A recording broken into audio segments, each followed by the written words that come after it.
Selanjutnya kita akan membahas tentang persamaan dasar akuntansi. Apa sih persamaan dasar akuntansi itu?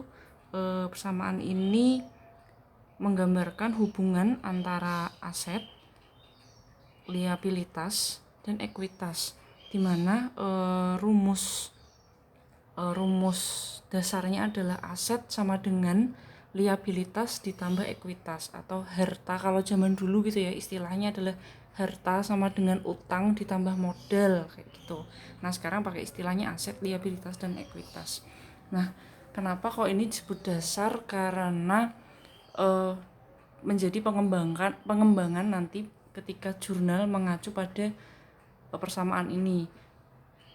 Kita melihat persamaan dasar akuntansi ini untuk menggambarkan pengaruh suatu transaksi terhadap penambahan atau pengurangan akun-akun, baik itu aset, liabilitas, dan ekuitas. Nah, kolomnya menggambarkannya seperti ini ya. Aset sama dengan liabilitas ditambah ekuitas. Nah, kolom baris di bawahnya ini, di sini ada ditulis bisa ditambahkan kolom akun tertentu tergantung transaksinya. Yang dimaksud bisa ditambahkan adalah yang bawah. Misal aset kan ada banyak, ada kas, piutang, peralatan, biaya di muka, dan selanjutnya dan seterusnya, atau ditulis serba-serbi seperti itu. Bukan yang ditambahkan, bukan yang atasnya, bukan yang atas ini, tapi yang bawah. Kalau yang atas itu sudah paten, aset, liabilitas, dan ekuitas saja seperti itu. Nah, supaya mudah menggambarkannya, kita langsung latihan saja. Nah, ini contoh soalnya. Nanti kita buat ringkasan transaksi dalam persamaan dasar akuntansi. Oke, langsung kita bahas. Misalnya ini tanggal 1 Oktober, Nyonya Desi mendirikan salon kecantikan dengan menyerahkan uang tunai senilai 10 juta sebagai setoran modal. Nah, cara mengerjakannya sebentar. Di sini kan ada kolomnya ini ya. Jadi yang dimaksud tadi menambahkan kolom di bawahnya ini ada kas, piutang, perlengkapan, peralatan untuk yang aset. Jadi penulisannya ada tanggal, transaksi, kemudian aset, asetnya ada apa aja, lalu liabilitas itu utang usaha, dan ekuitas itu modal. Oke, lanjut. Cara mengerjakannya ini, masukkan tanggalnya tanggal 1 ya, terus transaksinya adalah kita tulis aja setoran modal. Sebenarnya nggak ada aturan yang baku untuk penulisan transaksi ini. Yang penting kita sebagai pencatat atau akuntannya itu paham ini transaksi apa, seperti itu, dan harus konsisten antar transaksi sejenis. Nah, setoran modal, menyerahkan uang tunai 10 juta sebagai setoran modal.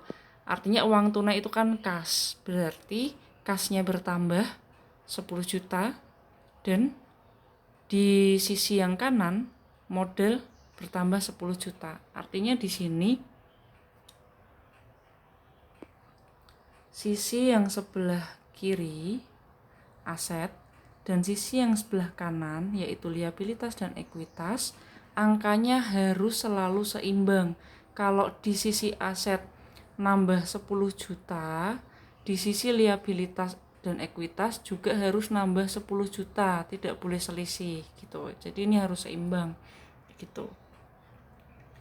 Oke, terus next, tanggal 2 Nyonya Desi membeli peralatan salon, yaitu kursi, meja rias, hair dryer, dan alat keriting rambut gitu misalnya.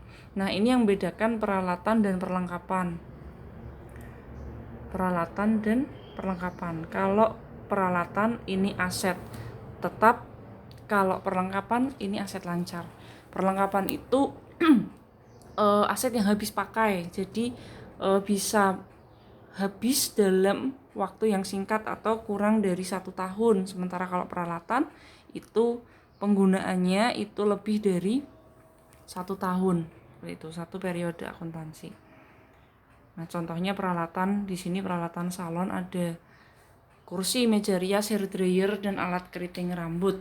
Nah, belinya harganya 5 juta secara kredit. Artinya kalau beli secara kredit itu kan uang kita tidak bertambah.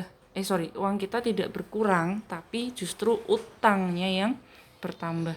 Maka tanggal 2 itu transaksinya membeli peralatan kredit. Nah, di sini yang bertambah peralatan dan utang. Ini penulisan kolomnya ada kekeliruan di sini. Nah, ini kan aset bertambah 5 juta, di sisi kanan liabilitas dan ekuitas pun juga bertambah 5 juta. Oke, gitu ya. Terus next tanggal 5, membeli perlengkapan salon, yaitu berupa shampoo, bahan make up, krim aromaterapi dan sebagainya. Nah, ini kan bedanya ya, kalau peralatan tadi kursi, meja rias, hair dryer kayak gitu. Kalau perlengkapan itu shampoo, make up, krim kayak gitu-gitu. Nah, misalnya di sini beli harganya 1 juta secara tunai. Kalau kredit tadi kasnya tidak berkurang atau uangnya tidak berkurang, tapi utangnya bertambah. Tapi kalau belinya tunai itu tidak ada penambahan utang, tapi kasnya berkurang. Nah, tanggal 5, transaksi beli perlengkapan tunai, maka kasnya berkurang 1 juta karena beli tunai, perlengkapan bertambah 1 juta. Nah, di sini kan apakah harus kalau yang sisi asetnya nambah, sisi liabilitas dan modalnya bertambah juga, atau ada pengaruh juga? Tidak selalu. Seperti contoh yang tanggal ini, di sisi yang liabilitas dan ekuitas tidak ada penambahan atau pengurangan transaksi, tidak ada pengaruh transaksi. Semuanya terjadi di sisi aset, tapi tetap seimbang. Coba dilihat di sini perlengkapannya nambah 1 juta, kasnya berkurang 1 juta, artinya 0. Dan di sisi kanan pun 0, akhirnya tetap seimbang gitu. Ini nambah, ini berkurang. Jadinya 0. Di sini juga 0. Terus terus tanggal 15, selama 2 minggu, perhatikan ya, selama 2 minggu salon Nyonya Desi memberikan promosi bagi para pelanggannya, yaitu mereka diberi kelonggaran membayar dalam waktu beberapa minggu. Nah, jumlah tagihan hingga tanggal 15 Oktober berjumlah 750 juta. Artinya nih, misalnya tadi buka salon kan tanggal 1, ada orang potong rambut, krimbat, terus spa dan sebagainya, itu mereka boleh nggak bayar dulu nih. Nah, tagihannya ngumpul sampai tanggal 15 itu sejumlah 750 juta. Artinya sebenarnya ketika kita ingat ini ya, ketika kita sudah melakukan pekerjaan, walaupun uangnya belum diterima, kita sudah harus mengakui adanya pendapatan. Oke. Dan sekaligus kita mengakui adanya piutang. Walaupun uangnya belum diterima, tapi pekerjaan sudah dilakukan, maka kita harus mengakui pendapatan. Ini sesuai dengan prinsip basis akrual yang kita pelajari di minggu yang lalu. Nah, muncul pendapatan jasa karena belum diterima uangnya, maka namanya piutang. Bedanya piutang, kalau misalnya kita jual, pembeli kita belum bayar, maka kita punya piutang. Kalau kita beli, kita belum bayar, itu namanya utang. Nah, karena di sini baru bersamaan dasar akuntansi, di mana belum ada akun pendapatan, hanya ada akun aset, liabilitas dan ekuitas, maka pendapatan jasa bertambah kita masukkan ke dalam modal. Maka piutang bertambah 750.000, pendapatan bertambah masuk ke akun modal 750.000. Ingat, ini baru di pelajaran persamaan dasar akuntansi. Nanti ketika pencatatan jurnal, pendapatan harus sudah berdiri sendiri di akun sendiri, tidak lagi masuk ke akun modal. Seperti itu. Oke, next. Terus tanggal 20 Oktober, membayar utang atas pembelian peralatan salon tanggal 2 Oktober yang lalu. Nah, ini yang kemarin, ini tanggal berapa nih? Tanggal 2 ini kan kita beli kursi, meja rias, bla bla bla. kredit 5 juta, ini kan utang. Nah, sekarang tanggal 20 kita mau bayar utangnya. Pembayaran utang, maka otomatis kalau bayar utang uang kita berkurang atau kas kita berkurang 2 juta, utangnya juga berkurang 2 juta. Ya, jadi seimbang. Terus tanggal 21 membayar sewa rumah. Membayar sewa rumah sebesar 300.000.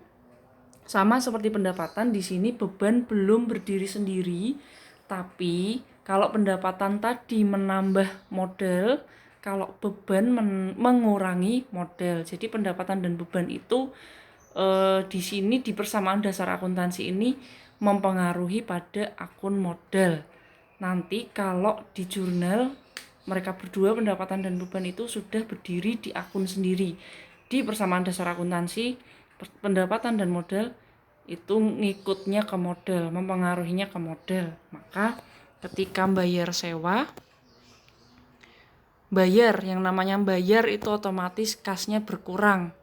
Bayar utang, bayar sewa atau bayar apapun, kasnya berkurang 300.000 dan modalnya berkurang karena beban tadi ikutnya ke modal. Oke. Terus sama ini kayak bayar sewa tadi, sekarang bayar gaji tanggal 25 sebesar 500.000. Bayar gaji, uang kasnya berkurang, modalnya berkurang karena beban gaji masuk ke modal. Sama-sama berkurang, seimbang antara sisi kiri aset dan sisi kanan liabilitas ekuitas. Terus tanggal 28, nah ini diterima pembayaran dari pelanggan yang telah menerima jasa kecantikan hingga tanggal 15. Kemarin kan sampai tanggal 15 kan kita masih promo ceritanya, orang-orang pada nyalon tapi belum bayar. Nah sekarang tanggal 28 nih ada orang yang kemarin nyalon belum bayar itu, terus ada orang yang bayar nih 150.000. Maka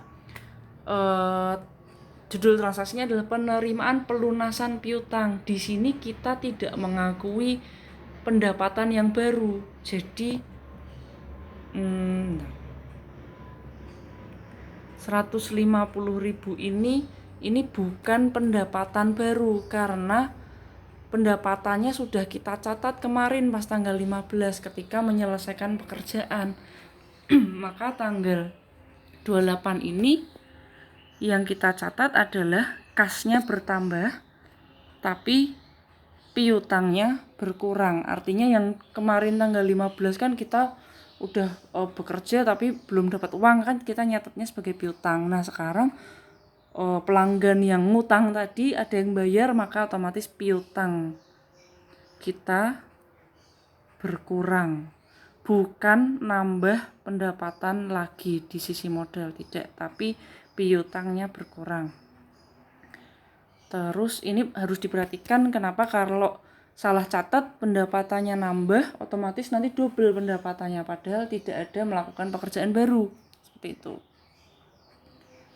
Terus ini tanggal 30. Nah, ini sama kayak tanggal 15 kemarin. Tanggal 30 ini ngirim tagihan kepada para pelanggan selama 2 minggu terakhir bulan Oktober.